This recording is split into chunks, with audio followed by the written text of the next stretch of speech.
বাবা, বাবা আমি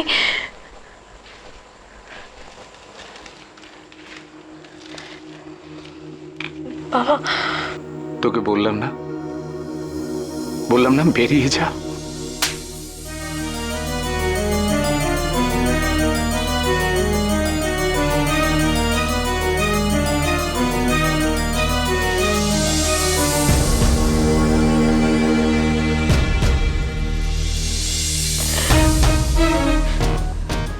বাবা, বাবা প্লিজ, আমার ভুল হয়ে গেছে বাবা, আমাকে ক্ষমা করে দাও বাবা প্লিজ।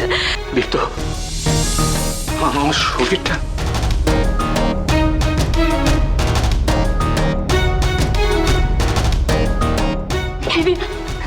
দিদিয়া, তুমি বাবাকে বুঝিয়ে বলো না দিদিয়া প্লিজ। দিদিয়া তুমি তো জানো আমি এসব কেন করেছি দিদিয়া, আমার অন্যায় হয়ে গেছে দিদি, আমার অন্যায় হয়ে গেছে,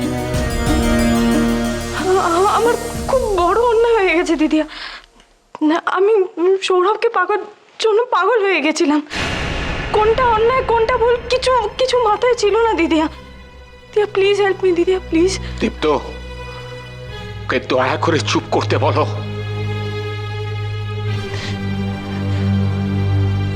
দিদিয়া আমি জানি তোমার খুব বড় মন, তুমি আমাকে ক্ষমা করে দেবেই দিদিয়া। আমি আমি এখন কোথায় যাব বলো তুমি? আর তুমি তো আমাকে এই বাড়িতে ফিরিয়ে নিয়ে এসেছিলে না দিদিয়া, এখন তুমি আমাকে তাড়িয়ে দেবে? দিদিয়া প্লিজ প্লিজ দিদিয়া, বাবাকে একটু বোঝাও প্লিজ দিদিয়া। মিষ্টু,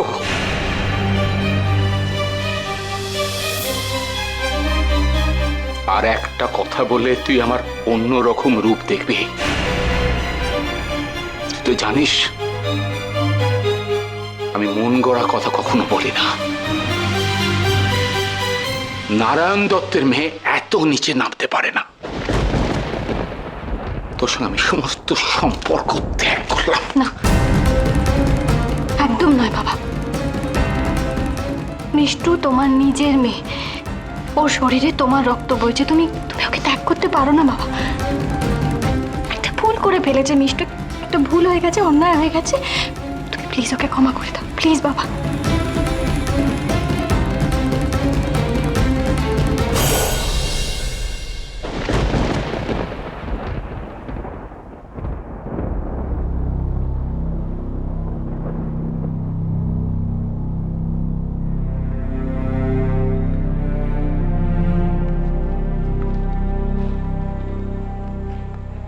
বাবা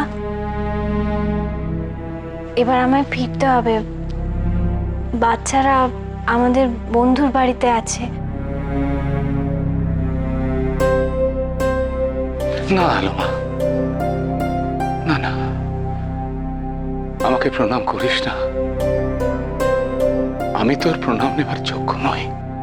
ছি বাবা, এভাবে বলছো কেন তুমি? হ্যাঁ সত্যি বলছি রে, সত্যি বলছি। আমার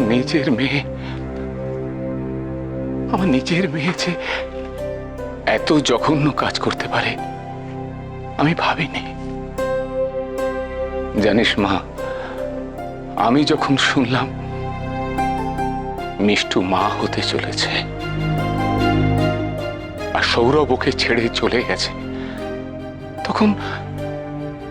তখন এক মুহূর্তের জন্য হলেও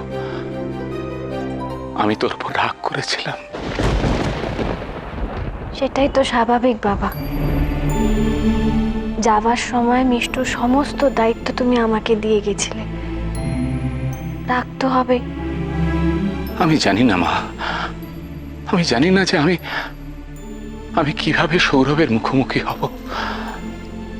তবে তোর আর সৌরভের রেজিস্ট্রিটা কিন্তু করে নেওয়া উচিত। আচ্ছা মা, আমি কি সৌরভ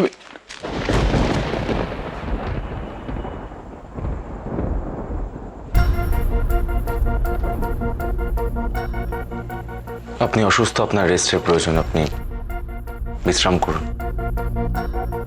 আমরা চলি কেমন? আর রেজিস্ট্রির আদৌ কোনো প্রয়োজন হবে কিনা সেটা পরে ভেবে দেখবো আমরা।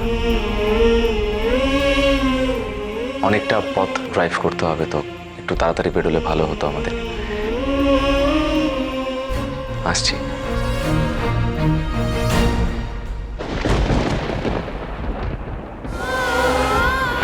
বাবা বাবা আমি না বেরোই এবার। হ্যাঁ, সৌরভ খুব আপসেট হয়ে গেছে, ওর সঙ্গে আলাদা আলাদা করে কথা বলাটা আমার খুব দরকার। আমি আসি বাবা। হ্যাঁ হ্যাঁ হ্যাঁ, যা।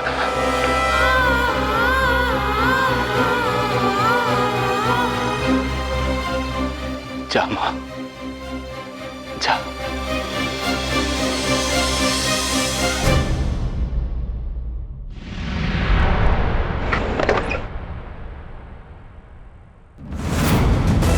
আলো, সৌরভের কাছে আমার মুখ দেখানোর সাহস নেই। ওকে বলো যে আমি ওকে সরি বলেছি, পারলে ও যেন আমাকে ক্ষমা করে দেয়।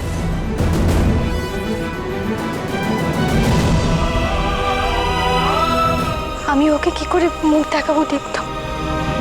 আমিও যে আলো,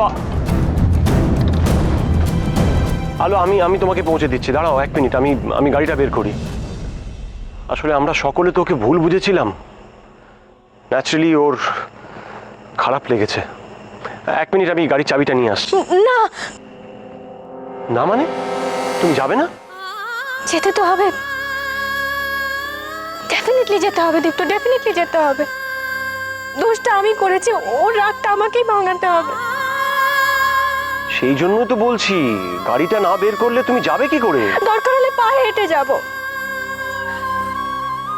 ও নিজেকে নির্দোষ প্রমাণ করার জন্য আমাদের সামনে এত কিছু করলো, আমি ওর জন্য এইটুকু করতে পারি না? আলো, পাগলামি করো না তো। এতটা রাস্তা তুমি পায়ে হেঁটে যাবে? মাথা খারাপ হয়ে গেছে নাকি? কষ্ট হবে না আমার দীপ্ত, আমার এতটুকু কষ্ট হবে না। সৌরভকে তো জানতে হবে যে আমার জীবনের মূল্যটা কতখানি। তোকে ছাড়া থাকতে পারবো না আমি। ওকে ওকে সব বুঝতে হবে, সেটা আমি যাই। হ্যাঁ, আলো, আলো, আলো, শোনো।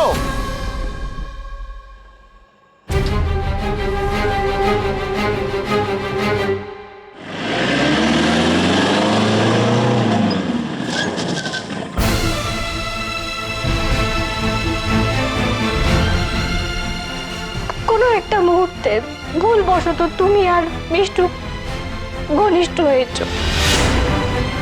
আমার কথাটা তোমাকে রাখতেই হবে। মিষ্টুকে তার যোগ্য সম্মান দিতে হবে সৌরভ। আর আমি যখন প্রমাণ সহ তোমার সামনে এসে দাঁড়াবো, আমিও দেখবো যে তোমার এই মুখটা কোথায় থাকে।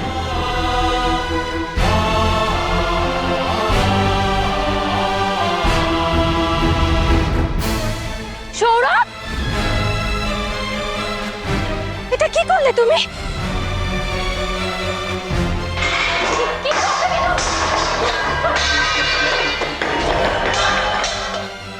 আমার বন্ধুরা তোমার হাতে রান্না খেতে চেয়েছিল, আর কিচ্ছু না, সেটা ইম্পর্টেন্ট নয়।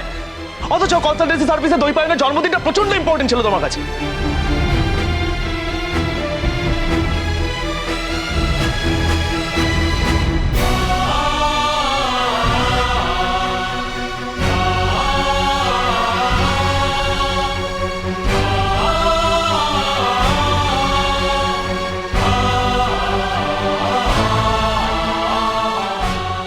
হ্যাঁ, অন্তত একজনের কাছে তো প্রমাণ করতে পারলাম আমি দুশ্চরিত্র লম্পট কোনোটাই নই।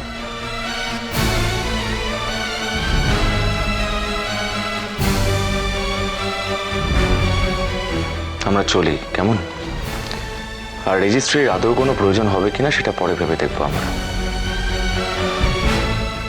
আমি সারাটা রাস্তা হেঁটে যাব সৌরভ। তোমাকে যে কষ্ট দিয়েছি, ভুল বুঝেছি, এটা ধরতে পারো তারই প্রায়শ্চিত্ত। নিজেকে শাস্তি দিতে চাইছি আমি। কি করলে তুমি আমাকে ক্ষমা করবে বলো? লাগলো চোখে